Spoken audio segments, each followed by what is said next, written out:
Welcome to the regular February 19th meeting of the Palm Springs Sustainability Commission. At this time, I'd like to ask Dan to do the roll call. Chair Clark. Present. Vice Chair McCann. Present. Commissioner Baker. Here. Commissioner Flanagan. Present. Commissioner Friedman. Present. Commissioner Futterman. Present. Commissioner Gauthier. Present. Commissioner Goins. Present. Commissioner Miller. Here. Commissioner Santora. Here. And Commissioner Wilson is excused.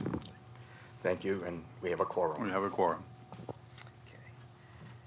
The next item on the agenda is acceptance of agenda. It was emailed to you and posted last Thursday, February 14th, per city policy. Do I have a motion to accept and a second? So moved. Second. Is there any discussion? All in favor say aye. Aye. Aye. Opposed? Unanimous acceptance of the agenda. Are there any city manager or staff comments? So this is Patrick Tallarico, and I just had a few things I wanted to mention. Most of the things we'll talk about are agendized, but just a heads up on a few things. One is I did have some follow-up conversation with Kay Hazen, who is working with the Palm Springs, the College of the Desert Palm Springs campus. And they're going to be doing some really interesting things with that campus as they get going in the design, et cetera. And so I'll be continuing to interact with them along the way. So I'll be reporting out on kind of what's going on that front. We're in the process of developing budgets and priorities for the next year, so I'll be in touch with you guys a little bit more about that in the coming weeks. There was a notice that we got on grant funding available from for household hazardous waste. It seems construction related, so I don't know if it's relevant for us or not, but that's available and is due in mid-March. We did receive today the additional EV charger contract, which I'll talk about a little bit more later, but we did receive the new funding for that today. And there is, just so you're aware, an agenda item tomorrow night on the council's agenda to give an update on the community desert community energy project. It's the very last item on the agenda. So that's all in terms of announcements for now. Thank you. Thank you, Patrick. Sure. See, there's no commission or student liaison reports, I presume. And the next item on the agenda then is public comments. This time is for members of the public to address the Sustainability Commission on agenda items and items of general interest within the subject matter jurisdiction of the Commission. The Commission values your comments, but pursuant to the Brown Act, cannot take action on items not listed on the posted agenda. 3 minutes are assigned for each speaker. They come forward. Please state your name.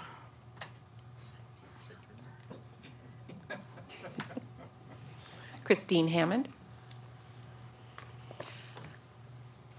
Go ahead. Thank you. Hi, everybody. Over the last several years, particularly since the drought has set in, I have been noticing all over town that our trees are dying. And I recognize that there are a lot of people who have replaced their turf with desert landscaping. And I'm wondering if they have upgraded their irrigation systems to give adequate water to our trees.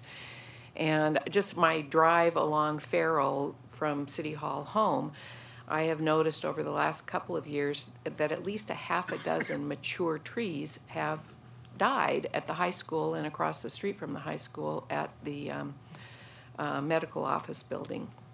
So I'm concerned just because it really takes a long time for these trees to mature, unlike turf and shrubs, which grow fairly quickly and could be replaced pretty quickly if they were to die. When a mature tree dies, we're looking at decades sometimes to get it back to that place again. Trees, as you know, increase quality of life. They make neighborhoods more beautiful. They provide shade, improve air quality. They provide food. And healthy and mature trees at homes and in neighborhoods increase property values, which can be important. And I think for me, an important thing is that they're also nesting sites and food for wildlife. And these mature trees start leaving, and our wildlife has to go someplace else to find a home.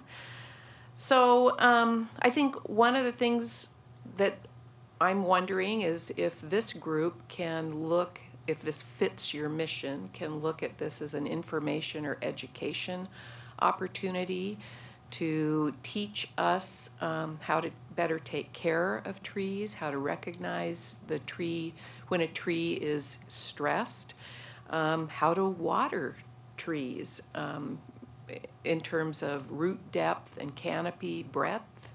And so I'm just bringing it to your attention. Thank you. Thank you. Then I just have just one quick thank you that I'd like to make, if that's Sure. okay, Mr. Chair. I've been involved in the Milkweed for Monarch project, and I just want to thank everybody around this table for supporting that project. We've been in operation now for 10 months, and in the last 10 months, we have sent over 900 one-gallon desert milkweed plants to adopted homes. And I'm excited about that, and I just wanted you to know that I appreciate what you've done. I also have a book that I'll leave with Dan that is on tree care. Thank you. Thank you. Is there any other public comment?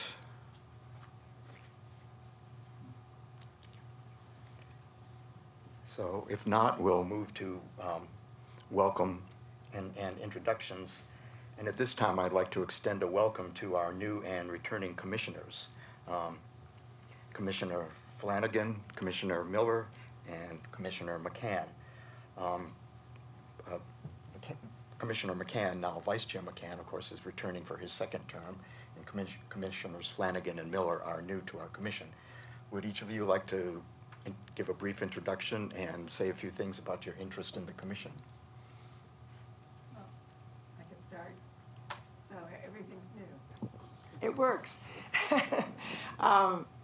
My name is Lonnie Miller. I came down to this area in 2014 permanently, but I'd been visiting down here. You know, it's the same old story: visit, and finally retirement, and boom, here we come.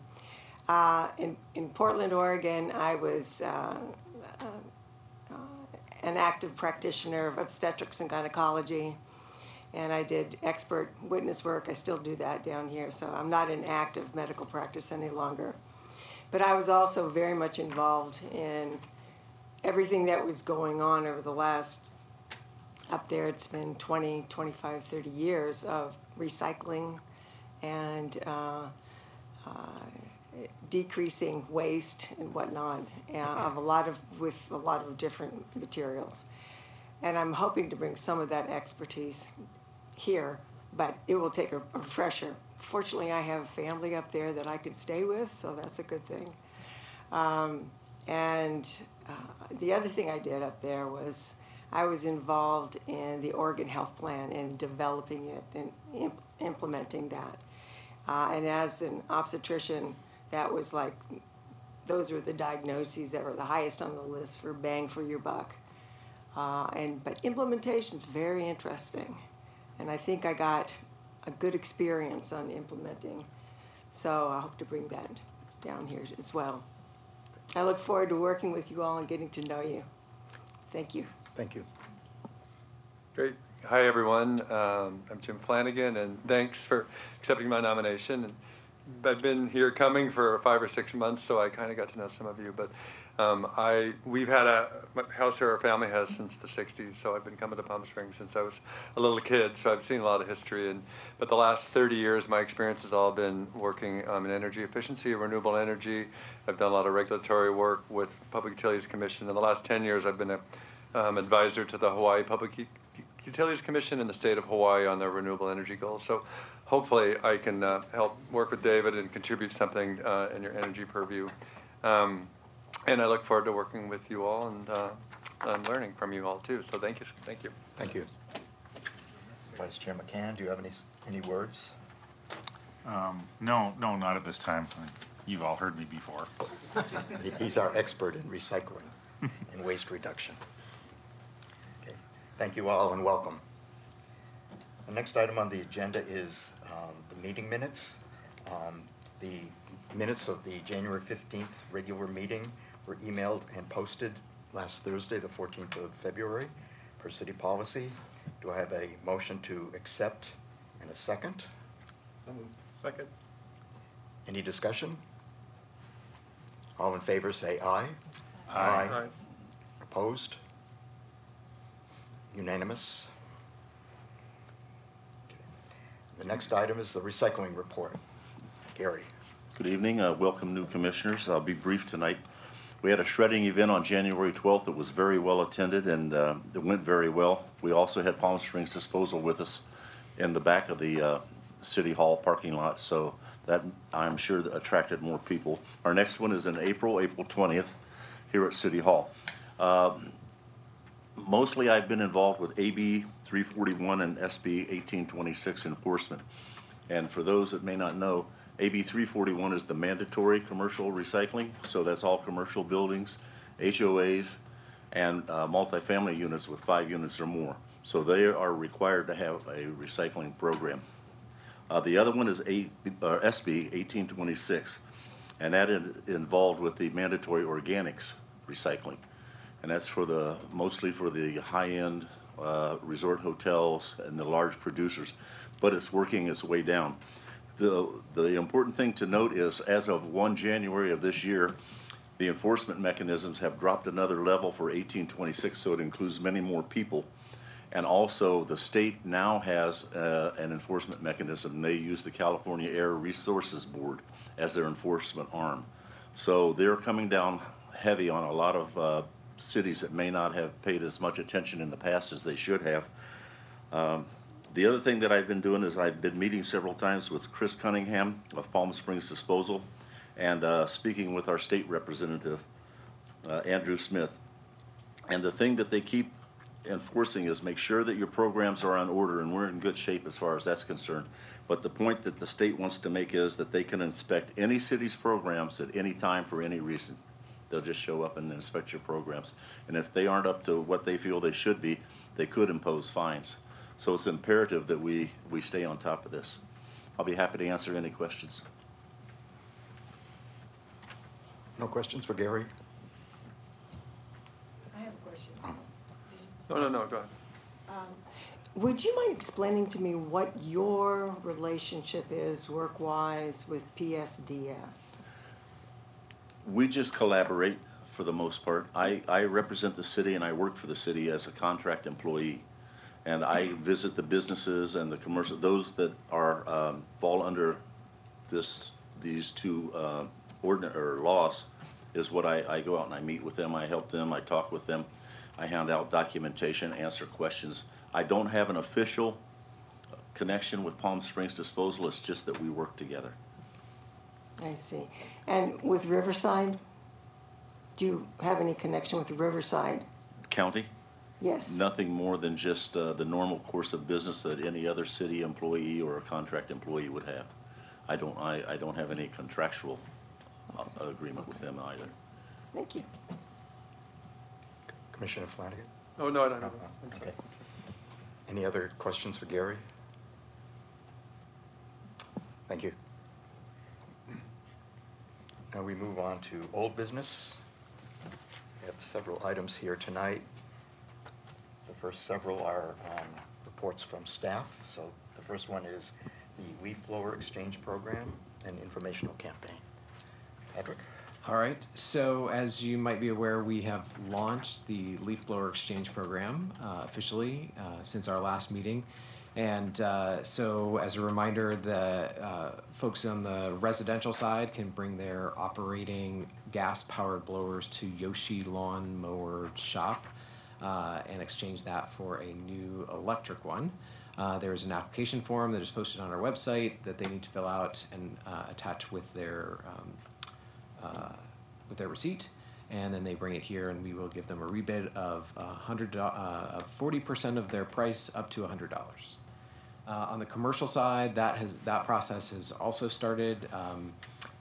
Yoshi, as well as various other shops across the valley, are providing exchanges for working gas-powered lawn equipment, so not just leaf blowers, and allowing for discounted purchase of electric equipment. So that's all going on right now. We did a little quick announcement at 1 PS this week, and so we'll continue to reach out to folks and let them know that this is happening. I've been doing a little back and forth with a lawn care company that AQMD works with to do a little demonstration, and they've got a little road show that they're doing. So I'm just trying to coordinate with them to see if there's a time that works for the city to make that happen. So we would be inviting any commercial vendors out there, or anybody who wanted to attend. So that would be the workshop that we've been talking about in the exactly. past. Yep. Okay. Any comments or questions? Yep. Commissioner Baker. So as of date, have we had how many rebates, if any? So I think we've had about 2, is that it? Okay, I thought there were more. 2. Two have turned in their applications, and then I think there are a few more that have picked up applications. So I think we expect a few more. So, yep. Commissioner Flanagan. Yeah, so what could you remind me what the enforcement is for commercial, the commercial timeline? Is that coming So up? it begins on April 1st. We have talked to our code enforcement people. Essentially what we're asking people to do is to contact the code enforcement hotline. If they see people using a gas-powered blower, whether on the residential side or the commercial side. Okay. And then that notifies the city that it's happening, and so then we can do the appropriate outreach or enforcement, whichever the most appropriate thing is. And are any workshops could be offered in Spanish and English? I will check to see if the lawn care company that provides this demonstration show does it in Spanish as well. Okay, thank you. Mm-hmm. So people can report violations either through the code enforcement hotline or through the Go Request app. If you don't have that, you should download that on your phone. But that's basically a electronic way that you can capture information about an incident and submit it to the city directly. Yep, you can attach photos as well. And just going along with that, at the Code Enforcement and Public Works Committee meeting in March 6th, I believe, we're going to have Lieutenant Villegas, who's in the police department, but he's the head of code compliance, talk more about the enforcement process. And then we plan to also have it on the agenda at 1 PS at the March 14th meeting. So we're trying to help get the word out as much as possible. Yeah, and really up until April 1st, our goal is really education and outreach. So the more reports we get, the more information we have about who to reach out to. So, thank you. The next item is the status of the household battery recycling program. So we met with the subcommittee soon after our last commission meeting, and we are looking into and purchasing the bags that people will use to kind of transport their batteries from their home to the deposit locations. We are working on the informational kind of poster and placard for the actual station that will go into various places around the city. And anything else we're working on communication-wise? Those are the two big things, the bag and the poster. The places that we've identified so far that will house the recycling tubes are City Hall, the Sunrise Library, the Leisure Center, Demuth Park Community Center, James O. Jesse, Fire Station number 2, and the City Yard. So those are the locations that we've got so far. Roy, did you have any other ones? The animal shelter. That's right. That's right. I knew there was one more. Okay. Yeah. Yeah, Lonnie. Why are bags necessary? And I gather they're plastic bags. So I had the same reaction, and so what we're trying to do is find a more sustainable alternative to that. So we just wanted something that would give people some sort of conduit for them to bring them in. Is it in That was order to also take labeled. a volume of batteries there, a Exactly. container of some? But Yeah. why not use paper? Yeah, we could. We're looking into alternatives. Okay. So, yep. Commissioner Baker? By any chance, are the drop-off locations being printed on the bags? Yes. So Great. we're going to have on the bags, that's one thing we talked about at our meeting. So what messaging we want to have on the bags in terms of the website, the locations for the drop-off, et cetera. So that's our plan. And that's one of the reasons for having the bags, to Yeah. list the locations. Yep. Commissioner Baker? But you can still drop off without the bag, like say if you have a paper bag. Absolutely. And just to clarify, Laney, I'm not too concerned about the fact that we're considering plastic bags. They're transparent, so you can see when your battery collection is getting up to the level where you need to take it in. And they're meant to be reused. They're meant to, you take them in and then you bring them home and you fill them up again. The plastic bags. I think another container would work just fine. Okay. Any other comments, questions?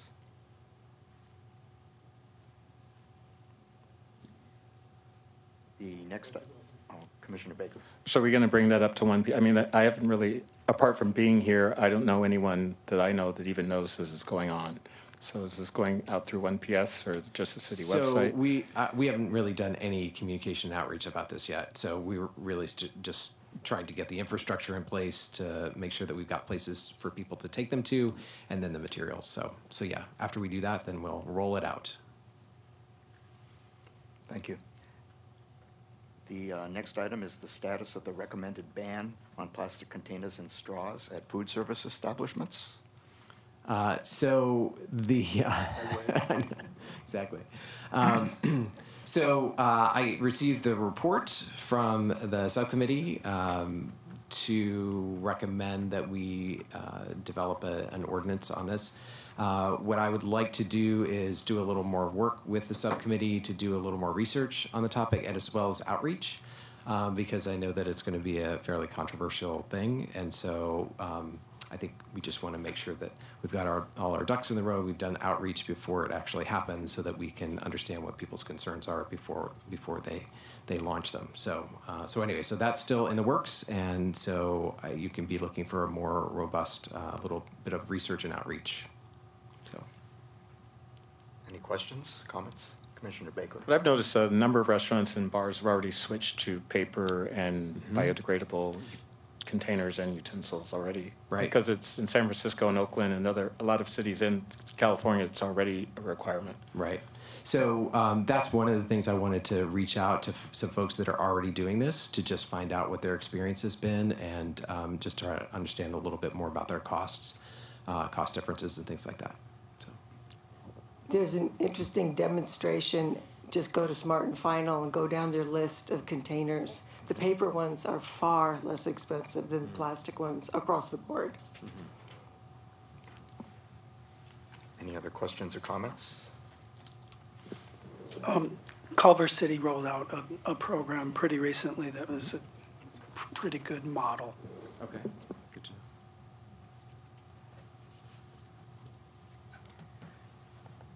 And the next item then on the agenda under old business is the status of construction and demolition waste ordinance. So this is another one that we're still working on formulating. There is a new draft rule, I guess, law that's coming out from the state that is going to require municipalities to have this in place. So we want to just make sure that we're being consistent with what seems to be coming down the pike on that front. So that's our plan on that. Any comments or questions? Moving on then to the next item in the agenda on the next page. That's the Sustainability Film Series Program at the Palm Springs Cultural Center. We have a motion here in the agenda, but before we have somebody make that motion, Dan or Patrick, do you have any background that you wanted to give on that?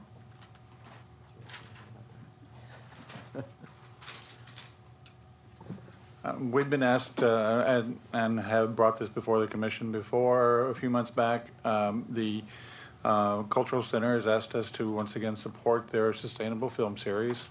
And we had, when we went through the budgeting process back in June, we had allowed up to $2,000 for that project. And that is what the Cultural Center is requesting this year. They want to be able to bring more to the festival, the film series this year, maybe even some speakers. So the additional funds would help them out with that. And they're also be having an organic wine tasting before the films are shown. They've moved the films to a Thursday evening rather than a Saturday morning to try to get more people to be there. So they're again requesting that the commission sponsor them. And we do have a motion on the agenda. However, there are two commissioners who will have to recuse themselves. Huh? That's not this item. Oh, that's the other item. Okay, never mind. That's right. Okay, so if anybody would like to make that motion, we would be open to it. I'd make that motion. Second? Okay. I have a question. Yes, sir. Commissioner Santoro. That's me. So do you know if we get advertising on the screen with those before the films like they do with some other festivals, or how will the public know that we're contributing? All I know is that that would be in the advertising. I can find out for you. I don't know for sure. We can request it. I can add one thing.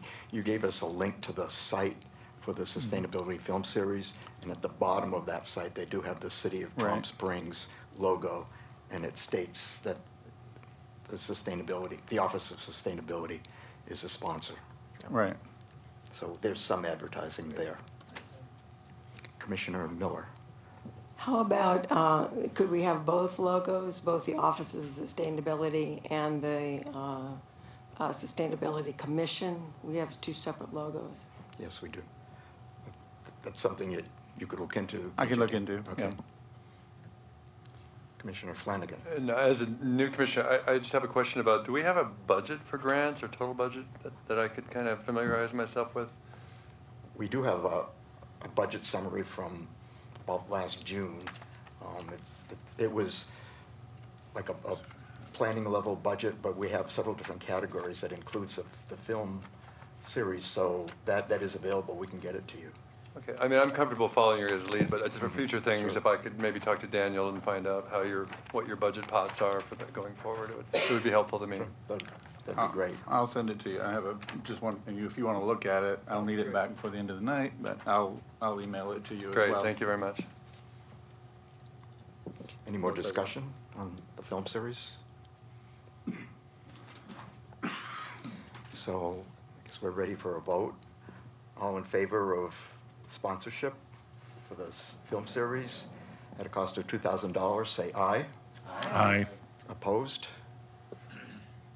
We pass. Okay.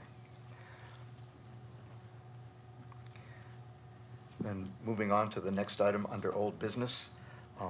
This is one that was input by Patrick. Request for input on electric scooters in Palm Springs. We have had a discussion on that in the past. I think it was at the December meeting, and in the packet for this meeting, the list of pros and cons was put in there for your reference. Right. Thanks. I wanted to get this on the commission's radar and see about getting some support from the commission to develop some sort of a paper from the commission and the sustainability office that essentially says that what I believe that you've already said in the past, which is we think this is a nice idea. There are some issues associated with it. Here they are, pros and cons. And then I can help you by kind of investigating some best practices from other cities. The city has already done actually quite a bit of research on this. So I have a stack about this tall of other ordinances and things that are out there. So what I'd like in particular from the commission is a statement or a summary, a very brief report that basically sums up what you've talked about to date, kind of highlights some of these pros and cons that you've talked about already, and see if there's anything else you want to add to that. And then I can incorporate that with the work that we're doing on best practices and kind of marry those things up and present it back to the group next month. I know that there is some fair amount of interest from the council on this, so I'd like to develop something so that we could talk about it at our next meeting so that we have some sort of a path forward after that. So I believe at the last meeting, or maybe the December meeting, the ad hoc subcommittee on walkability and pedestrian planning, Commissioner Gauthier, said that you would like to include the scooters as part of your subcommittee. Is that correct? Yeah, we did say that. We weren't able to meet this month due to illness. And the two cities that we're very interested in looking at are San Diego and San Jose, both of who implemented scooters within their city and then had to come back and do some ordinances to solve the problems that they were experiencing. So I think that's a really good place for us to start looking at, because it's their recent experience with those. Okay. So we're happy to work with Patrick in the meantime. Okay, so should we work through the committee on that? Yeah, the ad hoc committee? yeah. Okay, great. Commissioner Flanagan. The bicycle committee also briefly talked about this. At one point it was going to be under our purview, but the only thing we talked about is maybe revising the ordinance that prohibits scooters from downtown. And I know that came up earlier, so, and otherwise we'll defer to you guys. Thanks. And Patrick, is there any action going on to revise that scooter ordinance that you know of? So I know that the city has done a lot of research on it, and I think that they are in the process of thinking about what an ordinance would look like, but I do not know what the status of it is currently. I think they were very excited that we were formulating an opinion and some ideas about it. So I think that that's really where they're at. Okay, great. Yeah. So thanks to the Subcommittee on Walkability and Pedestrian Planning for working this, and we'll await your input next month. Thank you. And the next item, the last item under old business, is one that we've talked about several times in the past, and that's relating to the quote-unquote smoking ban, or the Clean Indoor Air and Health Protection Ordinance. We have a motion here written by Commissioner Baker in the agenda. Would you like to make the motion, and is there a second, and then we can have some discussion on that item? Yeah, I move the Sustainability Commission supports in principle, concept, intent, and purpose of the Clean Indoor Air and Health Protection Ordinance of January 2019. Is there a second? Second. Commissioner Santoro. Okay. Do you want to provide any background in terms of what we've discussed in the past and what we have in the latest revision? So there's there are a couple members of City Council that have been working on this. The Human Rights Commission as well as this commission have very similar proposals.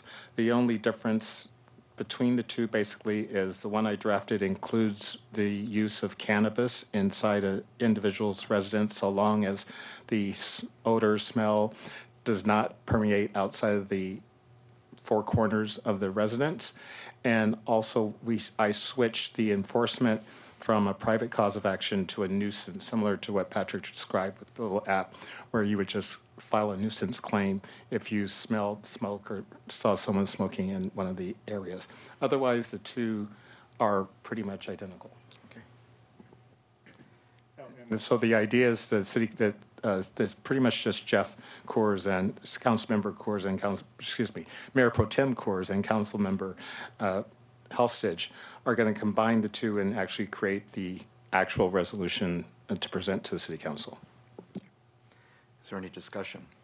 Commissioner Miller. I have a friendly amendment, and that would be, let's see, what page is this?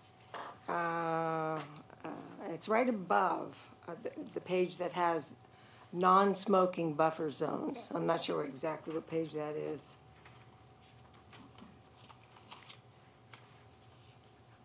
It's on line item number 4.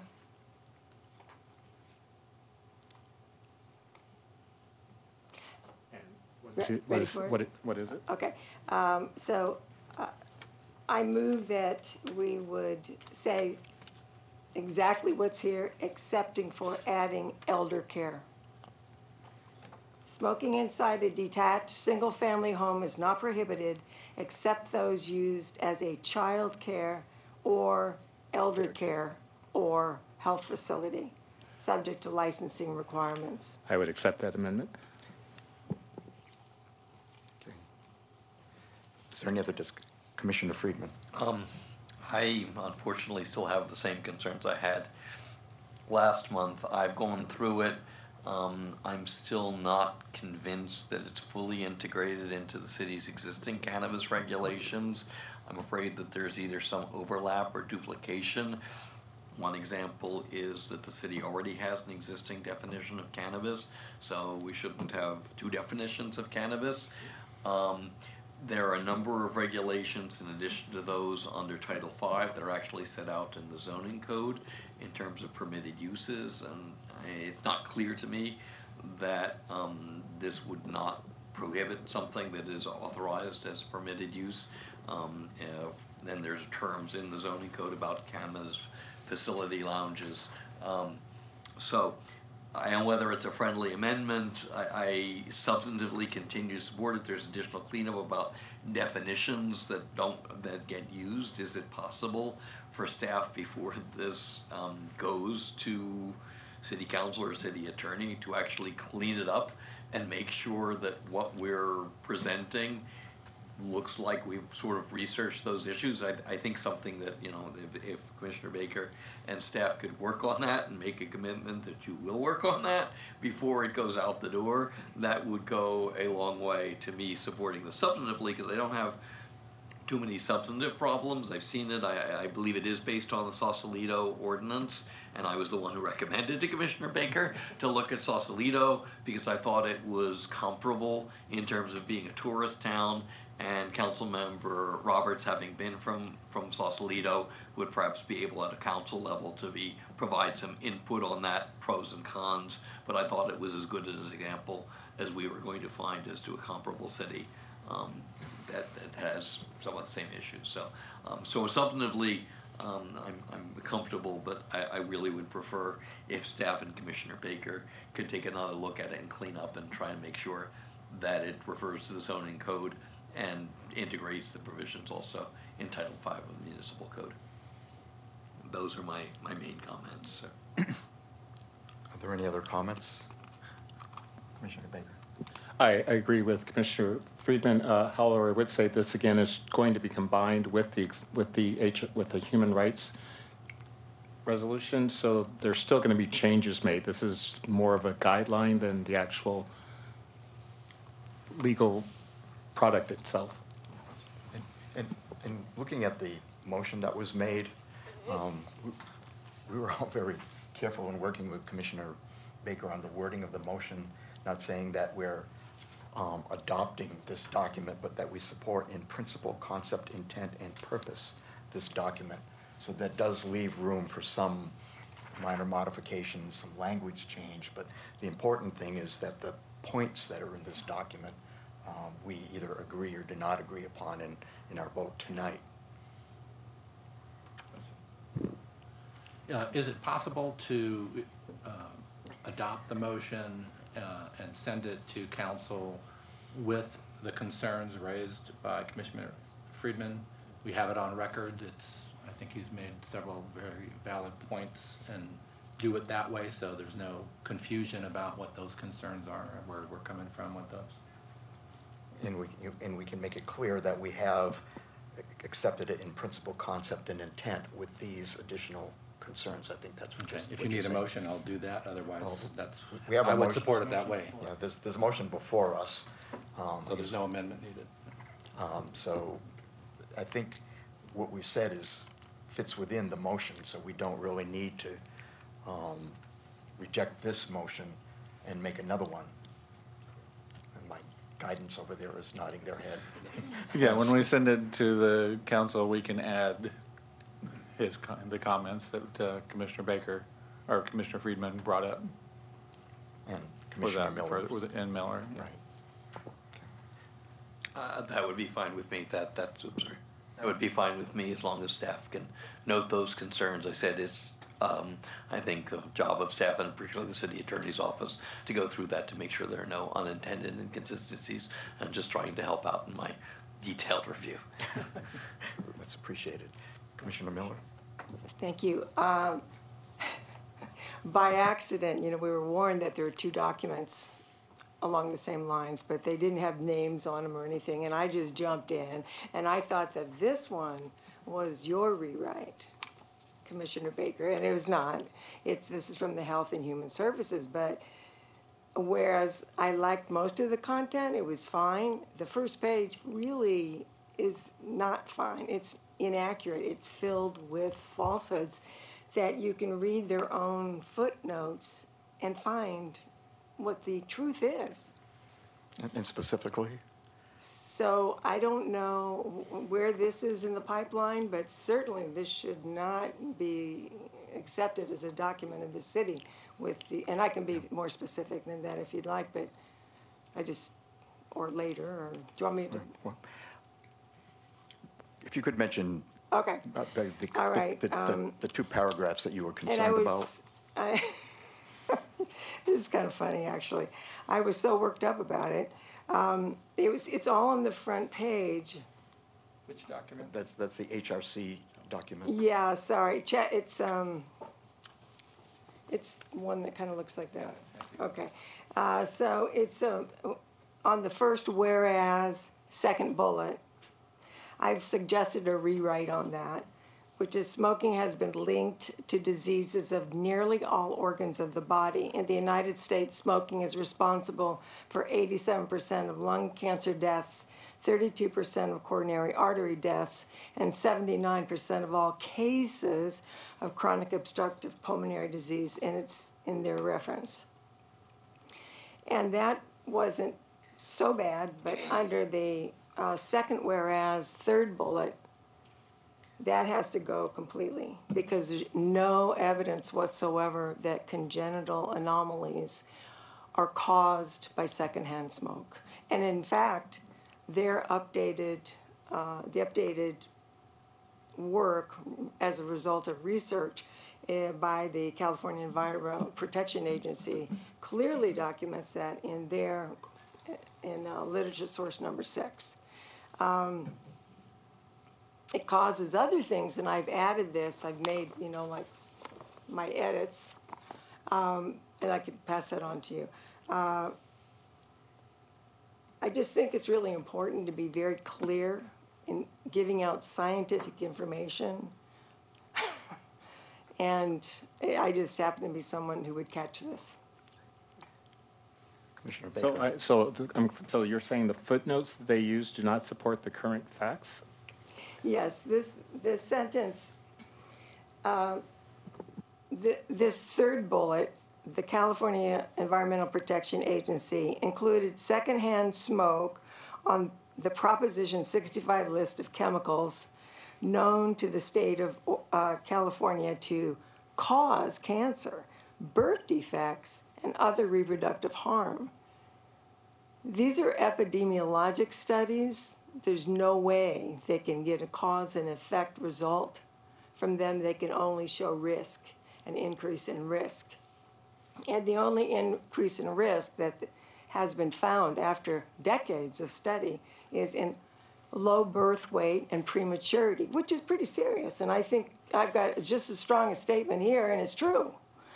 And they may be at risk for sudden infant death syndrome and be susceptible to bronchial, and children may become susceptible to bronchial diseases.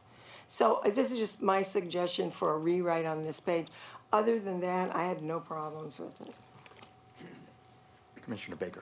So again, just to be clear, you're saying that the OSHA report on Prop 65 is inaccurate? Because this was reviewed by the American Lung Association and other groups for all of these footnotes, to my understanding. This wasn't just what, group of random individuals created. I'm sorry? So you're saying, because footnote 6 specifies the report comes from OSHA, the State Department. Yeah. So you're saying that's inaccurate? Yeah, you can read those. It's in their reference. And no, I'm asking. I'm not challenging you. I'm simply... That's exactly what it is. Okay. And, people, when they talk about these, and actually this, secondhand smoke to cause cancer. See, that's another epidemiologic study that they can say it increases risk, but they cannot say it causes cancer. That's a different study entirely. So it's somebody that doesn't appreciate the difference in those studies. Okay, so a little bit more background, though, is that this document has already been approved by the Human Rights Commission.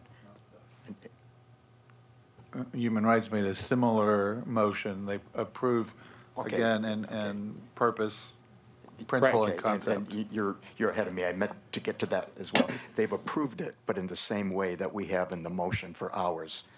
So it will go to the city council as we have been told. But it is their document. I think one thing for consideration is we could add comments like we already agreed to add, referring to this other document, based upon what Commissioner Miller has said, for information to the city council.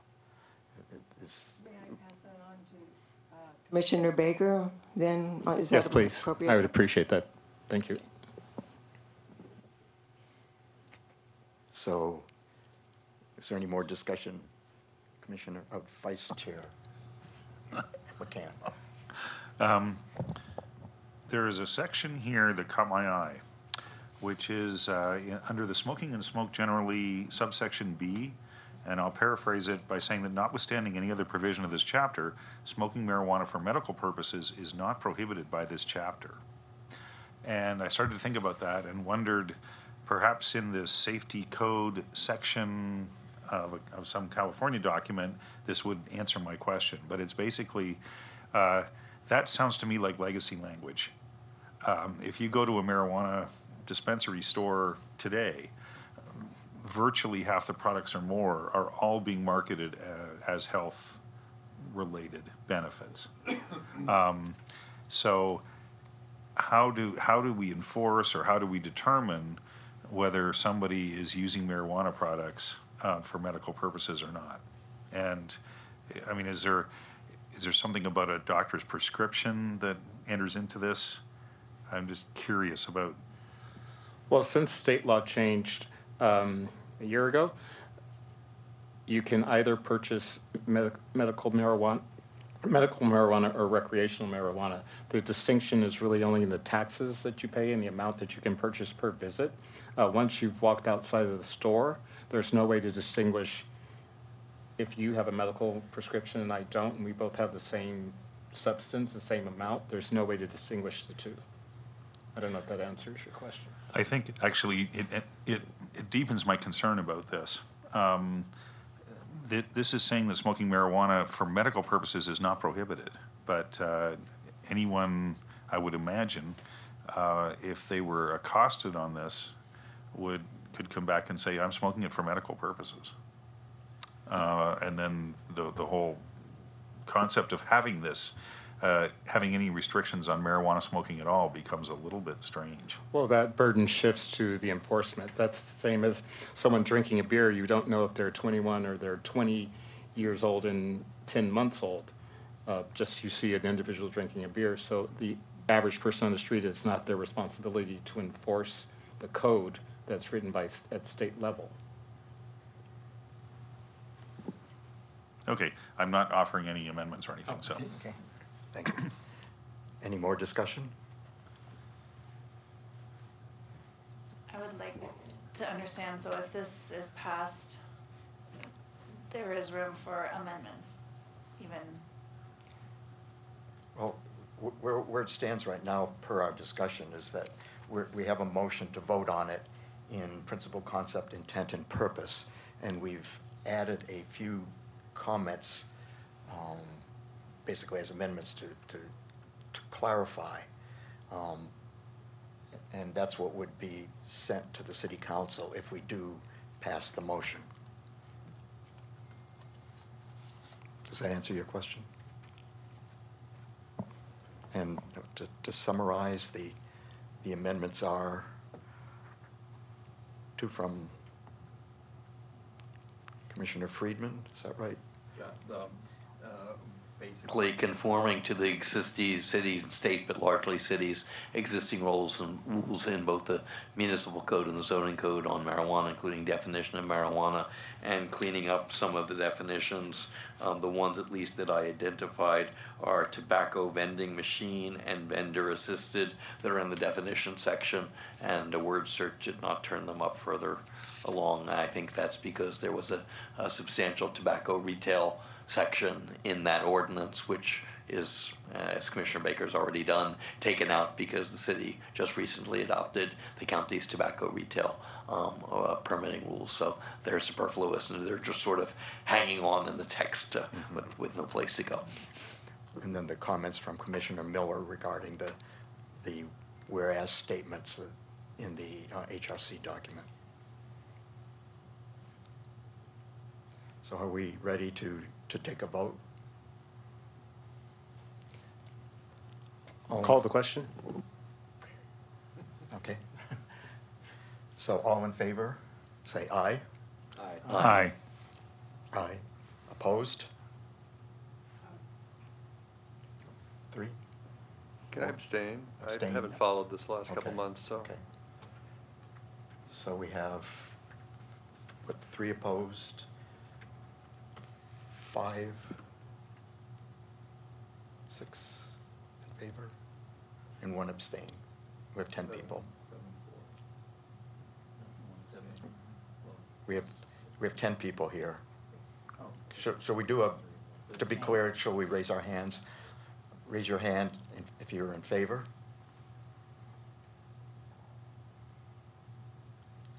Raise your hand if you're opposed. So it's, and one abstention. So the motion passes.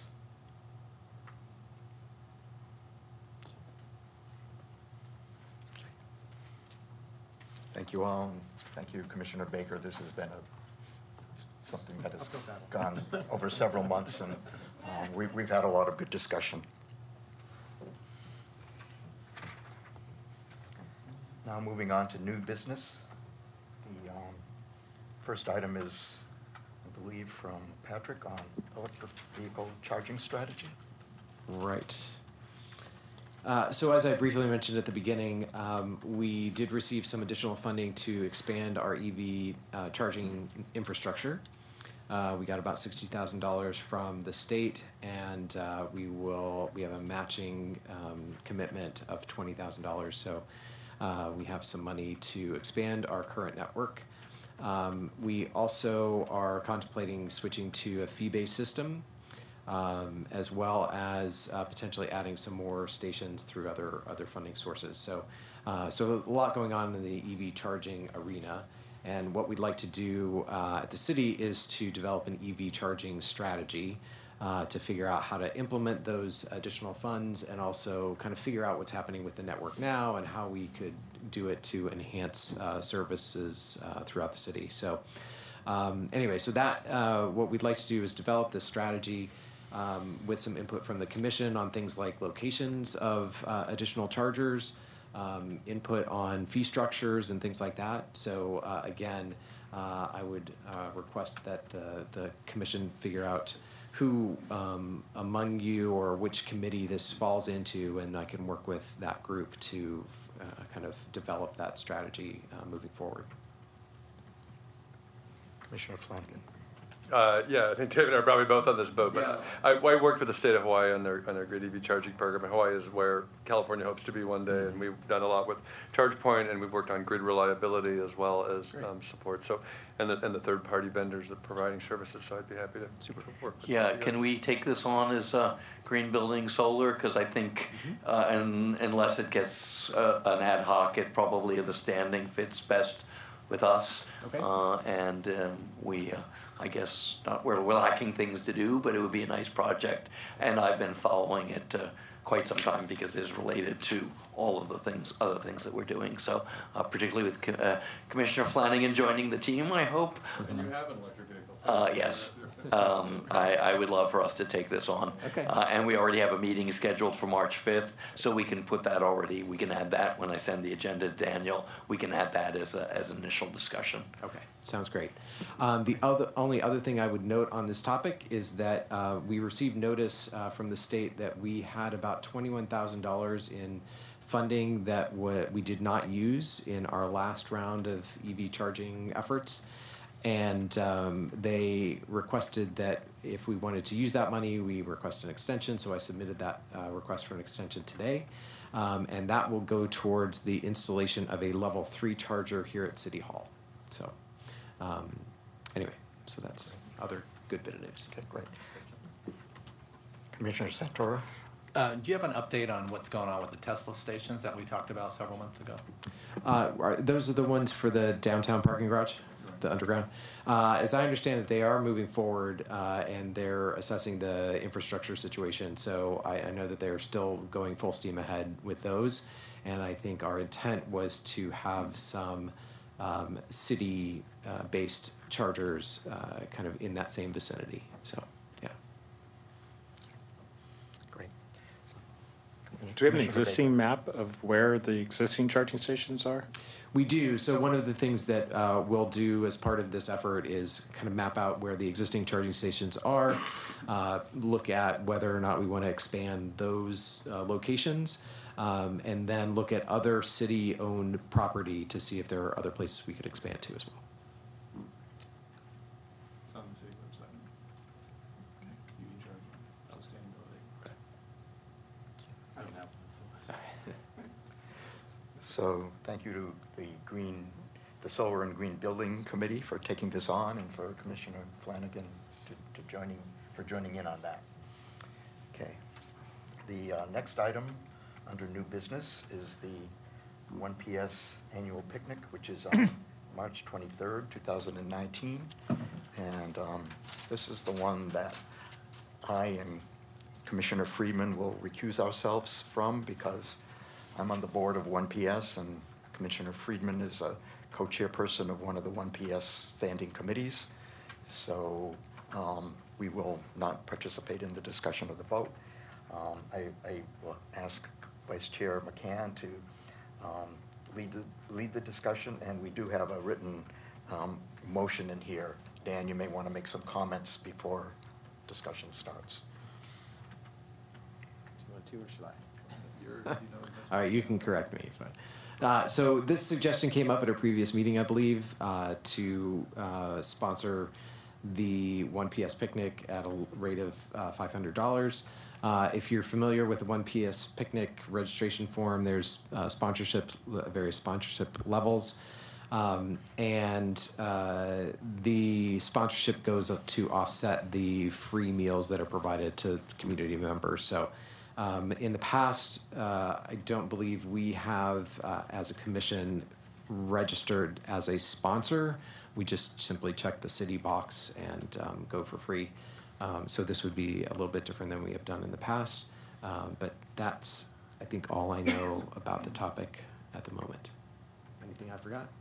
Okay. All right, then we have a motion on the floor to approve sponsorship of the 1PS at the $500 level. Is there any more discussion on this topic from anyone? No? Second. I would second the motion. Oh, yeah, we need a first. I'll make it. All right. Then all in favor of the motion say aye. Aye. Aye. All opposed say no. The motion passes unanimously. Who made the original motion? T? And then who seconded it? Laney. Lon. Okay. Could I just add something? I mean, we had a discussion, we voted unanimously, but I just wanted to underscore what a huge opportunity this is for the Sustainability Commission. There will already be representation by the Office of Sustainability, but we are different. You know, the Office of Sustainability, I'm told, has overlapping functions with us, but we serve a different purpose in part, and we work together. So we have two logos to put up there. And already the office will have a logo, but our logo will be on the big, you know, plus we have some online presence as well. Our logo will have online presence as being sponsor of this. The thing is that these are our stakeholders. These are business and people from Palm Springs. I think it's a wonderful opportunity to talk about the film festival, to talk about the blowers, everything that we have coming up. Now, we haven't talked about having a table, but maybe the sustainability office will, and we can sign up to help out there, I suppose. So yeah, I mean, it's part of the sponsorship, and I think it's regular practice.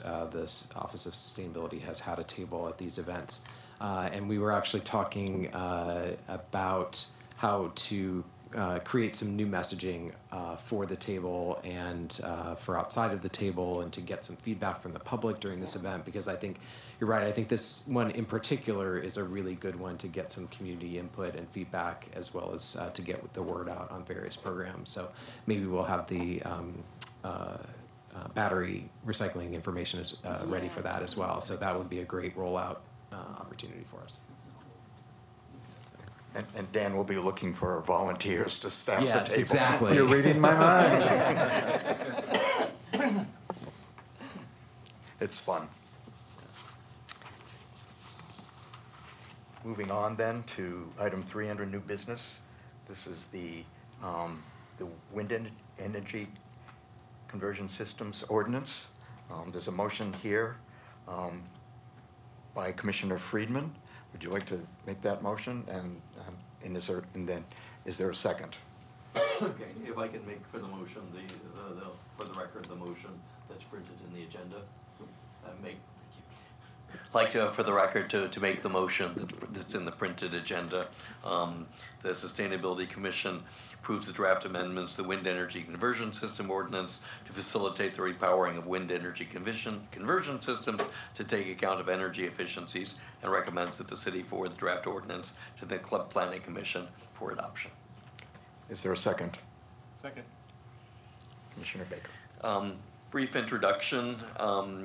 You received as part of the meeting materials a fairly comprehensive article from the Desert Sun from this past October from Sammy Roth, who's now moved on to the LA Times, but talks about the new technology. We in Palm Springs, in the north end of the city near the freeway, had really first generation wind turbines from the mid-'80s. A colleague at my former firm did the legal work for those, and the technology has substantially advanced in the 30 years. The Planning Commission at its January 23rd meeting approved a variance for an existing turbine field right by the railroad off of 111 to replace 363 existing turbines with 20 new turbines with approximately the same amount of electricity being generated. So that does show you the increase of efficiency. The problem with our ordinance is that it's based on previous and not existing technology. The limit in the current ordinance is 300 feet. The new turbines that the Planning Commission approved on a variance are 499 feet. The reason that they're not taller is that the FAA does require specific authorization at 500 feet. Our turbine field is pretty much right in the flight path, so the FAA would probably never approve anything higher than the 500 feet. So the 500 that's in the draft essentially would be likely to be the limit for at least here in Palm Springs. The ordinance also increases the maximum size of a meteorological tower, essentially weather tower, to say which way the wind is blowing, and that would go from 200 feet under the existing ordinance to 330 feet, which is 100 meters. These towers seem to be measured in meters. The one approved by the Planning Commission is 315, excuse me. So it's just in that same ballpark. There are a few setback changes that I've discussed with Planning Commission to reduce slightly the setback requirements, which are currently 1.25 times the height of the tower from a 12 o'clock position to 1.1.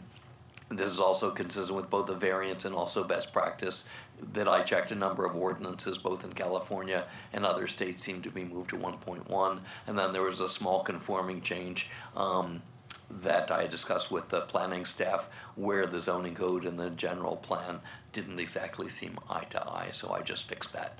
So those are the key changes, at least at this level. The Planning Commission staff, planning staff, will continue to look at this. So if we approve it today, it goes back to planning staff. They'll work on it, probably get some input from stakeholders who own and operate the fields up there, and then it'll go to planning in the next month or so. So that's essentially the 500-foot version of the ordinance, and I'm happy to take any questions that you may have. Commissioner Flanagan. I read the ordinance. It looks great. They were updating and making our way to modern windmills. Are there any concerns about noise that are going to change dramatically? And also, does it affect wildlife or migratory routes? I'm sure those things are both looked at. Yeah, they are. Obviously, there are lots of other approvals that the whole bunch of other authorities have to do. The noise requirements are largely dealt with in the setbacks from residential areas, but that's largely taken care of through the zoning code, because you can't put these things really anywhere close to the residential areas, and they are, really in the northern end of town and in areas quite a large distance from that. So we're just blessed by our geography that the wind turbine conditions are, a good 5 to 6 miles or so outside of the residential areas. That's not the case elsewhere in the country. We're lucky that is the case here in Palm Springs. So it sort of takes care of itself. It is in the ordinance. There are requirements, but that's largely done through the zoning by keeping these things on the north end of town. Thank you. Commissioner Miller. And then also on the ordinance is taking down some of the old structures, like about 200 of them. And I just wanted to say that I hope they leave at least one up for historic purposes. Well, it's like a dinosaur, Just slightly jump the gun on my on later comments. Please join the Renewable Energy Tour as part of NUSA. We'll get to go to the windmill facilities that Fred Noble operates, where you can see all the historical ones. What date was that? I don't know, you mentioned it last meeting. May 17th. I'll refer to that further on in my reports. Any other questions or comments? So we're ready for a vote. All in favor of the motion, say aye. Aye. Opposed?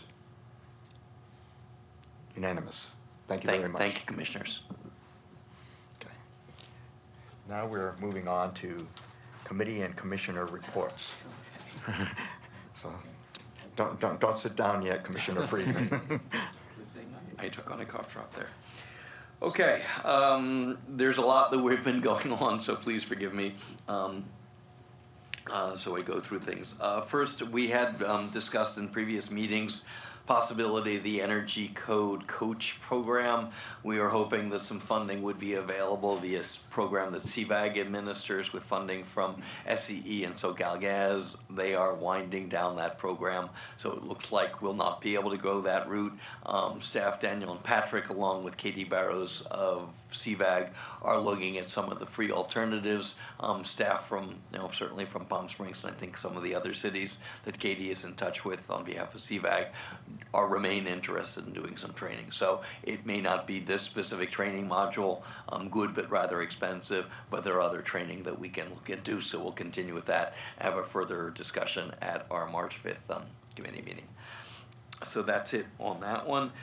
As Patrick mentioned, there will be a presentation, I presume by Councilmember Coors at tomorrow evening's council meeting on desert community energy. The core of that presentation would be the result of a recent survey that shows that at least of the folks who were surveyed in the three DCE cities, Palm Springs, Cathedral City, and Palm Desert, would support a paying more for 100% renewable option. So the possibility is that either city by city or throughout the DC network that the default will be 100% renewable. You could then opt down to essentially the 50% non-carbon, and it's 35%. So that will be discussed further at tomorrow's council meeting.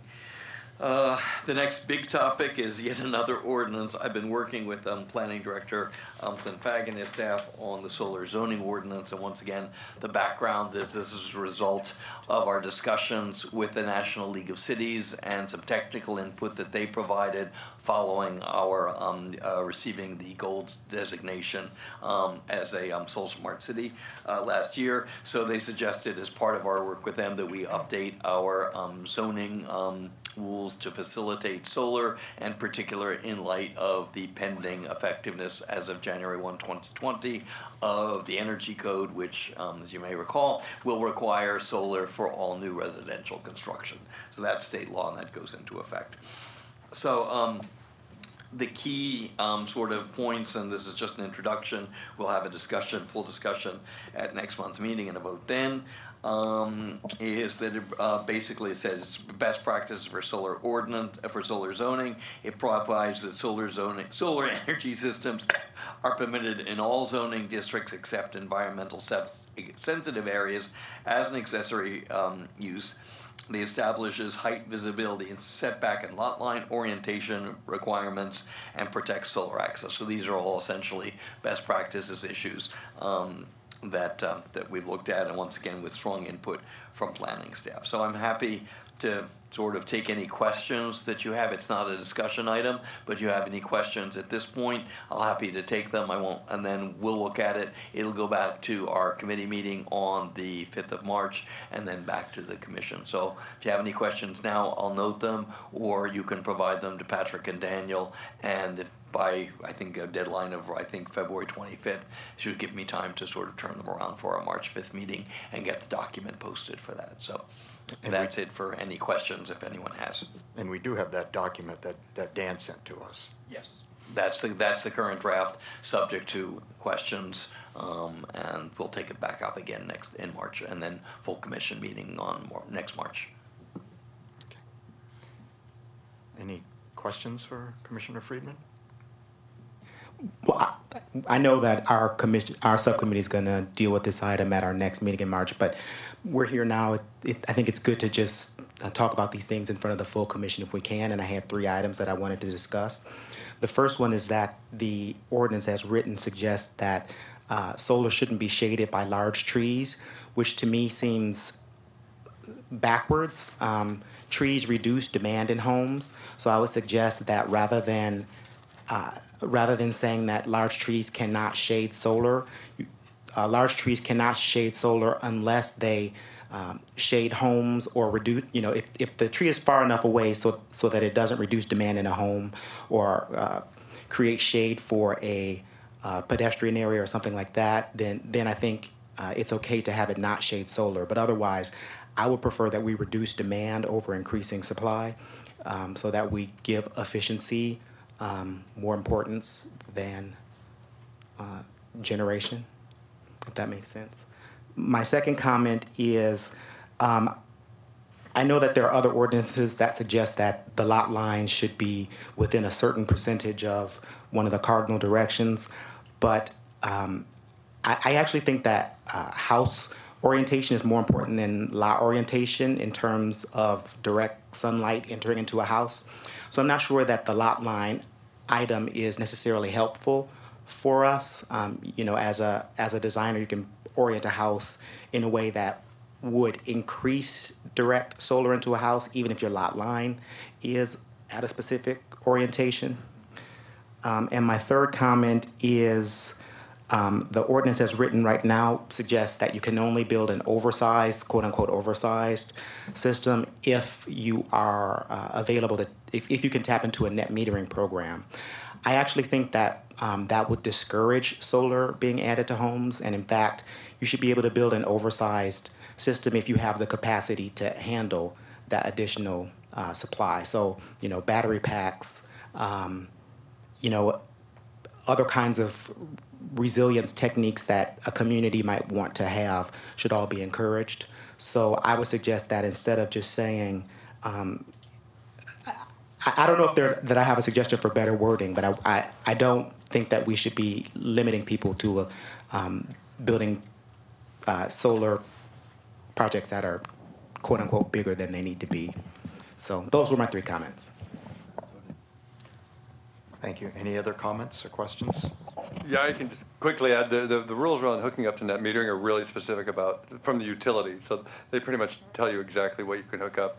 And I would expect net metering to go away in the next year or 2 anyways. And what you don't want to do is encourage people to build big systems because they're not cost effective to put rooftop solar right now. And I think in the next 5 to 10 years, they're not going to make sense. So I would leave that to the discretion of the utilities and hook up. I mean, the rules are really specific around it, so I wouldn't worry too much about redefining it.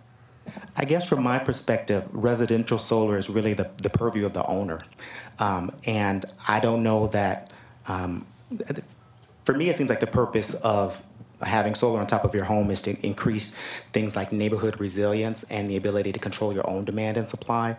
So I guess I'm not comfortable necessarily with the utilities determining that for an individual homeowner. But that's my perspective. But that's why it's good to talk about these things at the commission, because we can have those different perspectives. Thank you. If you have any more questions, we can feed it through. We'll discuss these things. I'll make a couple of changes, and we'll put it on the agenda with any changes for the March 5 committee meeting. And then we'll have it at the. And then it'll come subject to any further input at that committee meeting. Then it'll go to the commission on March 19th. One more item from myself is that Vice Chair McCann and I are working on our workshop with the NUSA conference on Friday, May 17th. Our workshop topic is Palm Springs, Pathways to Sustainability. We will describe how commission volunteer members partner with community stakeholders and city officials to reduce our carbon footprint, promote recycling, convert city waste to energy, and encourage solar power generation. Also, as I mentioned last month, we do have those 2 tours as part of NUSA on May 17th, further along in that day, the afternoon from 4 to 8. And if you're interested in participating, please let Patrick and Daniel know, and I'll work those details. And then I'll invite Commissioner Goins to talk about Modernism Week. And I have some bad news there. Unfortunately, we're going to have to cancel our Modernism Week presentation. We weren't able to find projects that we could comfortably present to the public as sustainable, either for performance reasons or for other reasons. And so that's where I think that's the best decision, rather than to provide the public with information that wouldn't be sort of factual or useful. So. Sorry to hear that. Anything else under solar and green building? That's it. Good amount of material, thank you. The next committee is the Committee on Waste Reduction. Vice Chair McCann. And several items on my agenda have already been covered. I'm sure everyone will be pleased with that. So I'm going to just discuss 2 of them here. One of them is the diverting and recycling of the wet organic waste from our municipal solid waste stream. Those will be familiar, the long-term Sustainability Commission members, about this Energia project that we have been working on for about a year, that would take the city's organics and basically press out the wet fraction and then put it into our wastewater treatment plant, anaerobic digestion facility, and then convert it into energy. So I wanted to give you an update tonight on what's happened with that. On November 6th, I got an email from Marcus Fuller, the Assistant City Manager and City Engineer, where he informed me that at a November 14th coming up council meeting, but I'm sure that this passed, they were authorized to proceed with a comprehensive update to the wastewater treatment plant, a 20-year capital improvement program. And that is a much larger project than just squeezing out wet fraction organic waste. So then on January 15th, I got an email from him after asking him for an update on what was happening. He said in that one that there's a lot of moving pieces to what we're needing to do with the wastewater treatment plant. There's concerns about nitrogen getting into our liquid waste stream from the inertia plant. He has also concerns with sole sourcing a third-party process that would lead to cost implications for treatment processes at the wastewater treatment plant. And there's also proven industry technologies for dealing with organic waste, maybe including just putting in a third anaerobic digestion facility down there. So there's options, there's alternatives, and also they have actually hired a subcontractor to perform a market analysis on organics waste to determine if there's a sufficient revenue stream to justify the capital expense related to organics waste processing. So he said, basically, we're taking care of this within the purview of this capital improvement program. So we basically decided that we've gone as far as we can here at the commission with it. Yes. I'm really uncomfortable with that. I think we should have this. This should be under our purview. You know, it's wet waste. It's been handled in many cities. In Portland, I'll talk about Portland a lot probably. They do everything. They do chicken bones. They do eggs. You know, they do all kinds of things that used to be a big no-no, and it's very popular. The restaurants are, you know, I mean, and there's none of this nitrogen business going on. I read the document here that we got sent by Energy, and we can do better. So I'm disappointed to hear that. So Marcus Fuller wants to do this job himself, and he's going to hire some consultants. Where do we fit in? Essentially, you have just captured it. I agree with that assessment, and I'm open for discussion or input on what role we can play here. I just get the impression, frankly, that the city has said, back off. We'll handle this. We'll take care of it. Thank you for your input. And I mean, another aspect of this that he has not addressed in these emails is the fact that if we went with the inertia, we would not have to self-separate our trash into wet fraction carbon waste, food waste essentially, and our other waste. It would go to their facility, and they're the ones that would separate it. So that there's advantages to going this route. But we have presented this information to them several times. They're fully aware of it, and that's the feedback I get is, okay, we'll handle it from here. Sigh. You know, I mean, I'm sorry, I'm still talking here. We have programs that are going to overlink with this program. Our recycling program is a work in progress. And it is going to, we have to work with them in order to combine these. People, not just people, but businesses have their cans, and we have to educate them. There's a lot that needs to be done. So for them to just whisk that away without any collaboration here, just, to me, doesn't make any sense. I think one concrete suggestion I would make, Lainey, is please consider joining our standing subcommittee on waste reduction. And we are meeting on the 25th, and this should be a discussion item there. Thank you. It has occurred to me. I think we could use you. Okay. Yeah, sorry. I'm not sure what the role is that we play here, but just offered two comments. One is that I completely agree that all of this is connected in terms of the recycling efforts, and as well as this this new potential process. I don't think anybody is whisking anything away in terms of addressing this issue. I think that people are looking at various alternatives on how to deal with this issue, and so I don't know that it's necessarily that nobody's going to do anything, because I don't think that that's an option. So anyway, so I think that it is, as was noted, I think it's a very complicated situation, and there's a lot of interrelated pieces to it. So I don't know that it's going anywhere, and I just think that it's an ongoing process that people are looking into, and I don't know. I think there's a range of things that people are still considering. So that's all I would say about that. The wastewater treatment plant improvements are part of that. It's on the council for tomorrow. If you want to look up the agenda for the council for tomorrow, the improvements for the wastewater treatment plant are agendized for tomorrow. So it wasn't passed on November 14th. I think this is more of just a they've gone through and had all their discussion, and this is just like a second reading. But you're welcome to look at the staff report. All right, thank you. Yes. Ask a question, sort of a process question. So I was a little confused about where you got the brick wall response. So you guys have been working on this, and you've been developing the idea, and you presented it to whom? Staff or the city council? We have presented it to both.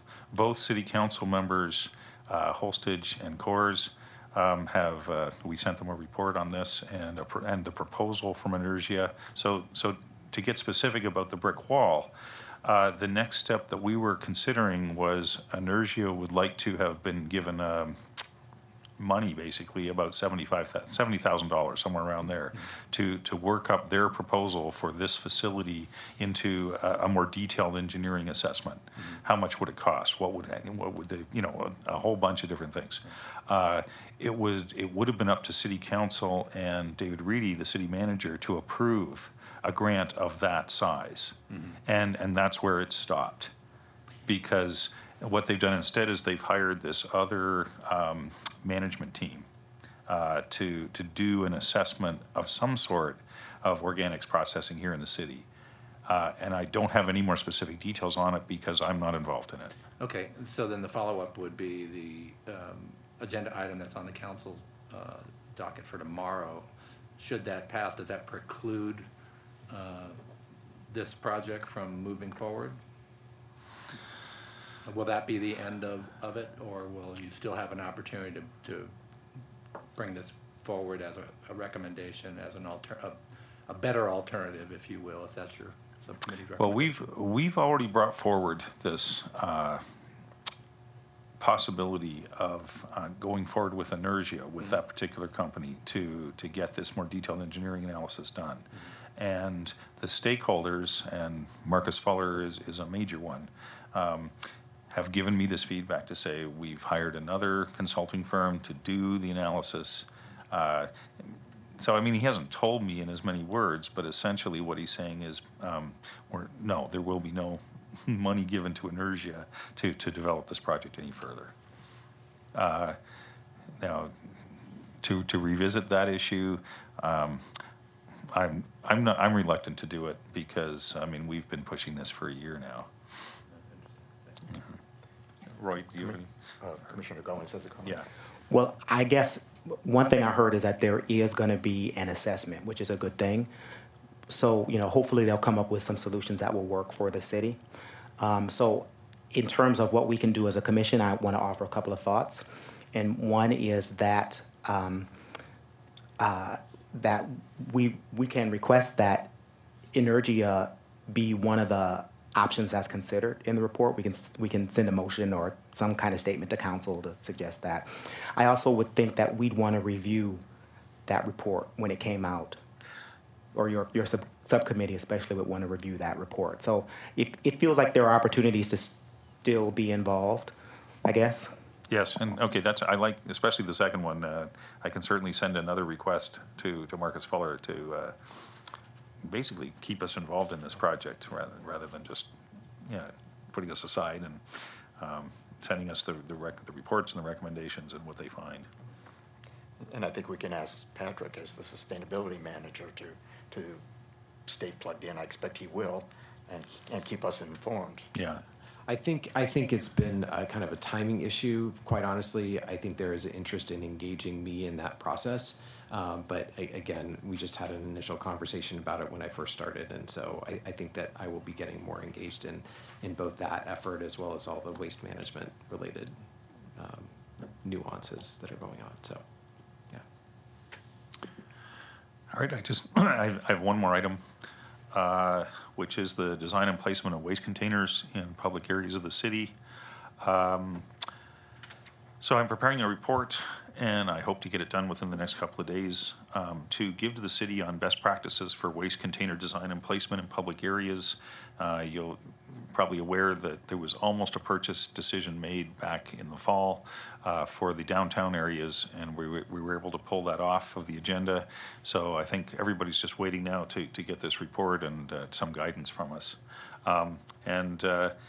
So been doing quite a bit of research, and I've been finding out lots of things. One is that there are plenty of empirical studies out there that have shown considerable benefit to people's self-separating behavior in public areas.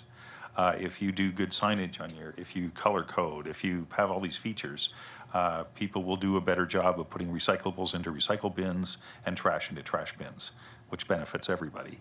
The other thing that I'm going to be talking about that I've also discovered is that there are existing already public space recycling projects in different cities.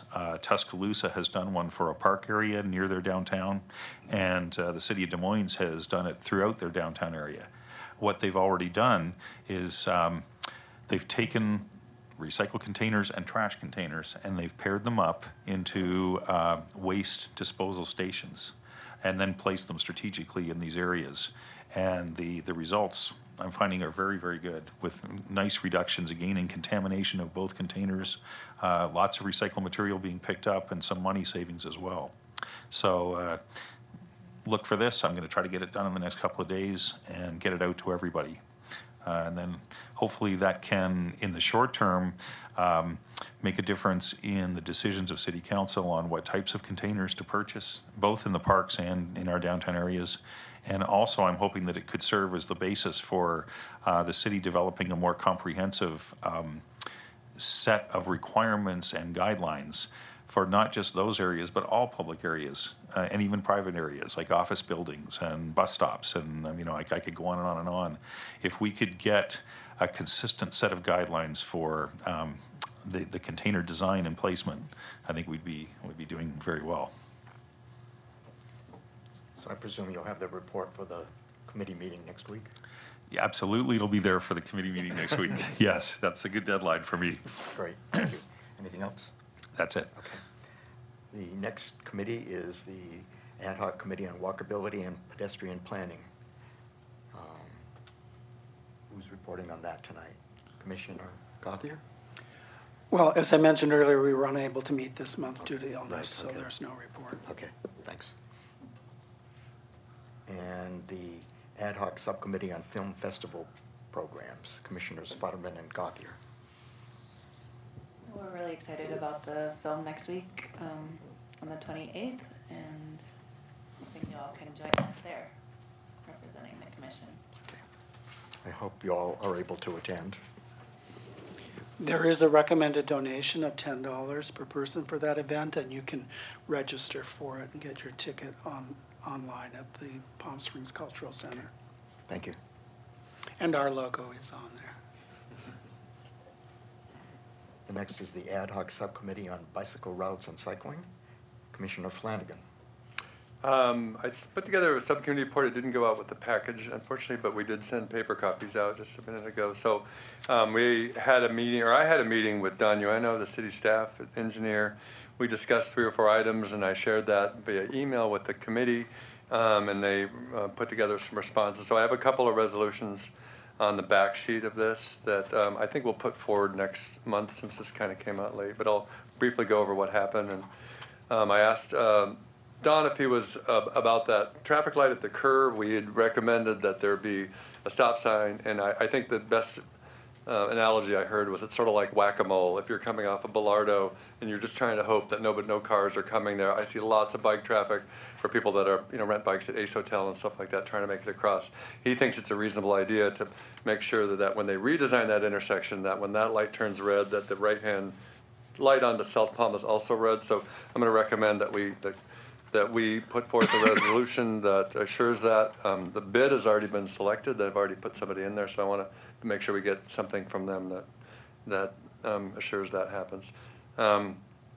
The second one was I discussed the possibility of painting a green bike lane on Bellardo. I think there was a lot of concern that the Indian Canyon reroute include bicycle routes, which I don't think we're going to get, but we recommended, and the picture went out with it, and this is in San Jose. There is a green lane painted all the way down Bellardo Street. He says he doesn't know any reason why that can't be done. I know that Bellardo is kind of confusing. There's a lot of places where there's a Sharrow lanes, there's bike lanes, and I think having some more clear bike lanes on there would be great. I'm going to put together a resolution that we would request that he look into that and see if that's a possibility, if that's something we can do. And then the final thing was that even though I shared with him that Don said there's no chance that we're going to get a full bicycle lane on Indian Canyon, my other committee members wanted that to be still an option. I said it's highly unlikely, but I'm going to put a resolution just to support them since they wanted a full bike lane. But I don't think we're going to be able to take out a row of traffic or a row of parking on the Indian Canyon rehash. And the cat's already out of the bag. And I know I personally would never ride my bike down Indian Canyon. I ride all the time on Bellardo. It's just too scary. So, but I'll put that up just because they all wanted that. And then the final thing I want to make a resolution on is that when they came to us and did a presentation, they showed that there were Sharrows on the Indian Canyon for bicycles, and there are going to be posted signs. I looked through the proposal, the winning bidder that had it. I didn't see anything on there, so I wanted to confirm with him that we're going to get at least bicycle markings and bicycle Sharrows on the reverse of Indian Canyon. So those are my three resolutions. I've written them out here. I don't know if they're in the right text, but I'll tee them up again for the next month's meeting if that's okay with you guys. Do you have any questions? All right. Thank you. Thanks. The next is the Ad Hoc Subcommittee on World Environment Day. Commissioner Futterman. We had our first meeting, which went great, and it's so awesome to have these T. Santora and Greg Gauthier working on this project. Lots of great new ideas, and we'd love to welcome any of you if you'd like to help us as well. And if you have any ideas of sponsors, we're getting together a sponsorship letter to send out shortly, and also exhibitors. So if you have any ideas of any folks that would be a good fit for this event in June, let us know. When is your next meeting? Have you scheduled it? It will be happening before the next commission meeting, and we'll have probably a better report for you at that time. But okay. Thank you. Question. Does it have a theme this year?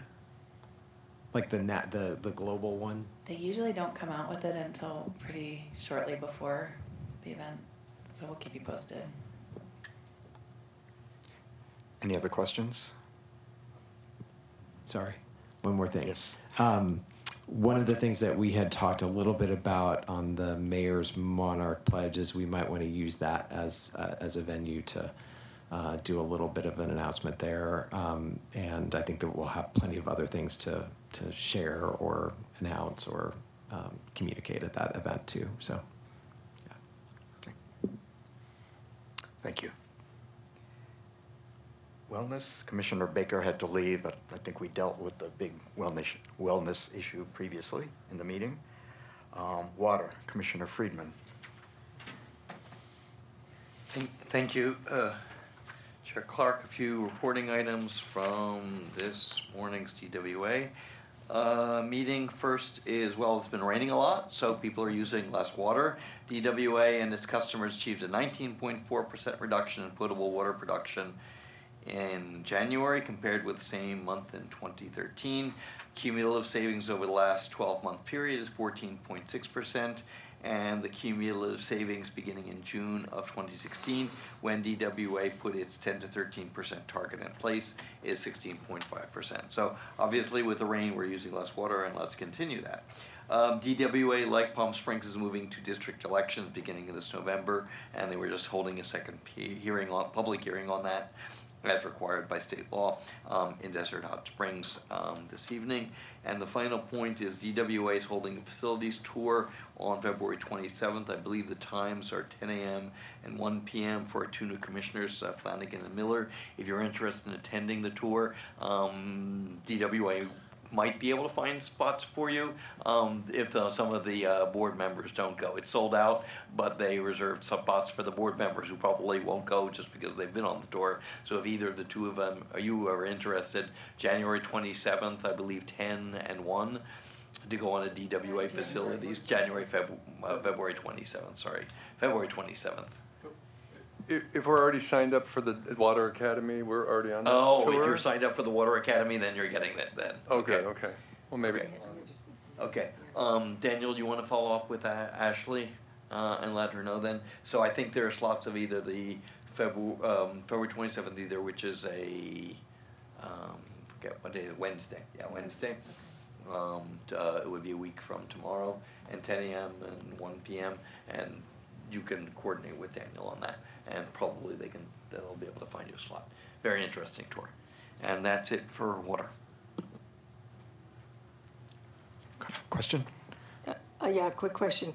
Do you know what the status of the integrated regional water management plan is?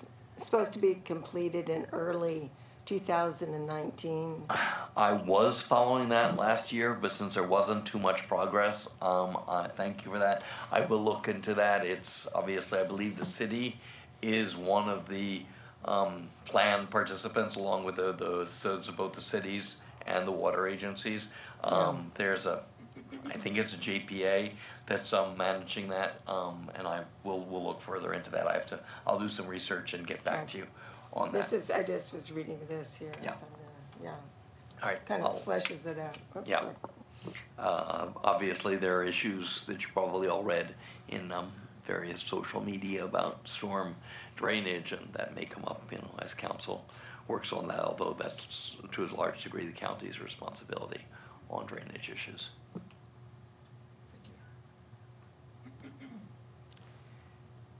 Thank you. And then finally, anything else under outreach for Commissioner Futterman? I did meet with the directors for the For Kids Only program at the Parks and Rec Department at the Leisure Center, and we spoke about doing something for Arbor Day, which is April 27th.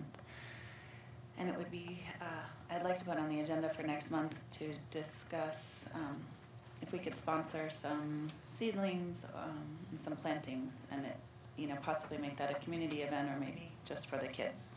They definitely want to do something with their youth program. Any questions? Okay. So we're at the end of our committee and commissioner reports. The final item on the agenda is commissioner comments, and I've actually changed the heading there to say commissioner comments and upcoming agenda development. Patrick and I have been talking about developing a more succinct process for getting items on the agenda for this meeting. We're still talking about it. We'll probably discuss it at the meeting in March. But one aspect of that is we thought that by having under commissioner comments, having people recap items that they have in mind for the agenda for the next month or for coming months, then it will help us to record them and then work with the commissioners to make sure that we get the items on the agenda in the appropriate month. The way it works now, as far as the agenda goes, and I'm just following in Joe Jackson's footsteps, right after a given meeting like this one, I come up with a draft agenda for the next meeting based upon what has happened in the current meeting. And then have some discussions with Dan and Patrick about that. But my obligation is to get that draft to Dan the Monday of the week before the meeting. And so for now, as we're still working through this process, I'd like to request that if there are any additional agenda items that come up after the meeting is over, that you get them to me the Monday before that. So that in the case of, for the meeting on March 19th, that would be March 4th. But we'll do a quick go around the room now to see if there are any additional commissioner comments and anything else, and to recap the items for the agenda for the next meeting. So we'll start on my right with T. Any comments?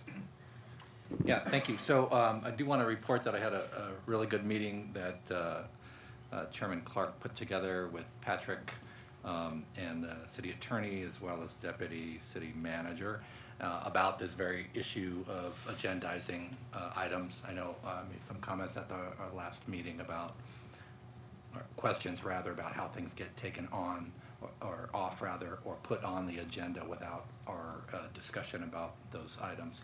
So I did want to ask, one of the takeaways I had from that meeting was that you guys were going to be setting up some specific information sharing for the commission about the rules as regards to agenda items, and that is planned then. Is that going to be on the next agenda? We'll be working it out between now and the next meeting, so I expect it will be as part of our process. Great. All right, I appreciate that. The other thing, under public comment, the member of the public who spoke to us brought up the issue of the dying trees, and I think that might be an excellent opportunity to integrate that into the Arbor Day discussions that you're having. Some sort of information would be, and education would be ideal, I think. So just putting that out there. That's it. Thank you. Thank you. Commissioner Gauthier. No comments? Commissioner Futterman. I love that idea for our day.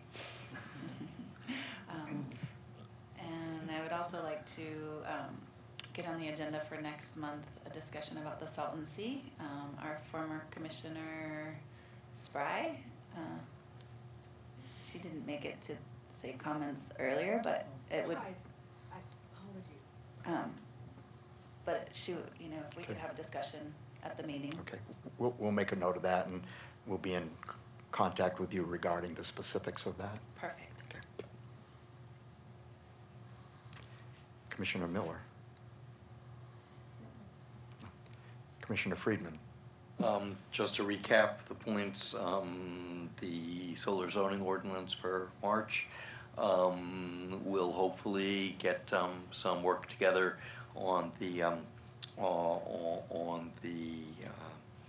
EV charging station. So depending on how much work that is, either March or April, but we'll discuss that, but note that as a potential, and obviously Patrick and Daniel will be at the meeting there. I don't think a further resolution action from the commission will be necessary on DCE, but I will defer that to, I have Katie Barrows does participate in our monthly committee meeting, so that's a possibility. It's just a placeholder, whether it's a formal agenda item or just a report back. We'll know more about that following the next committee meeting. So just keep that as a placeholder, although once again I don't expect formal action for the commission, just a report back. Okay. Nothing specific that which I'm currently aware on water.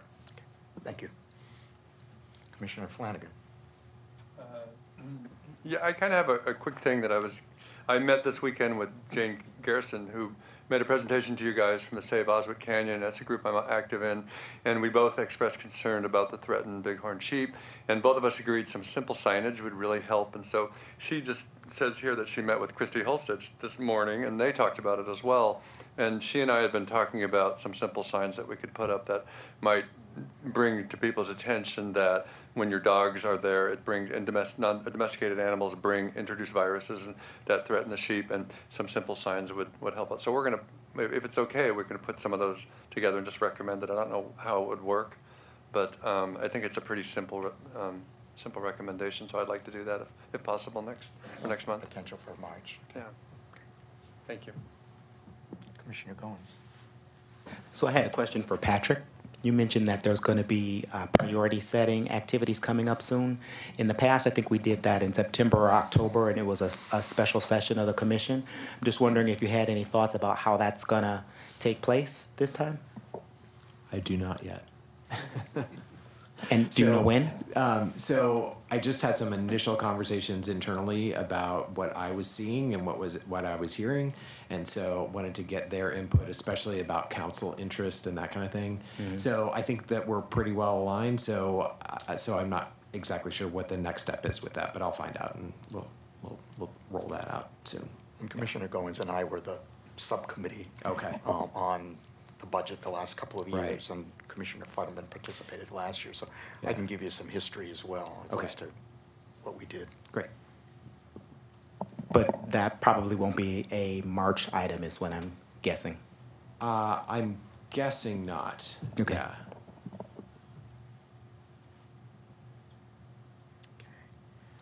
Vice Chair McCann. Well, it's my understanding that a judge has ruled that there are no such sheep in Oswego Canyon, so these signs may be, yes. But that's my only comment to end the night. Yes. That I've seen when I've been. Yes. With that, I think we're at the end of the meeting. Is there a motion to adjourn? So moved. Second? Second. All in favor, say aye. Aye. I'm not going to ask if anybody's opposed. The meeting is adjourned.